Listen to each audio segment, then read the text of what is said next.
Want to use the flashlight feature on your Android, but not sure how? I'm Jessica, and in this video, I'll show you how to turn the flashlight on and off on Android. Now let's get started.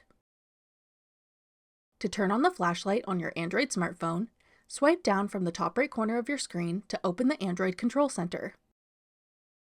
Then tap the flashlight icon. If you hold down the flashlight icon, you can adjust the brightness of the flashlight by moving the slider to the right to brighten more, or to the left to lower brightness. The flashlight will stay on even if you lock your device. When you're ready to turn the flashlight off, swipe down to reopen the Control Center menu, and tap the flashlight icon to turn it off. That's all it takes to use the flashlight tool on Android. Want more beginner-friendly Android tips and tricks? Check out our full playlist of Android tutorials.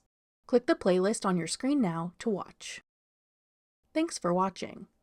If you found this video helpful, we'd love it if you'd hit the like button below and subscribe to our channel.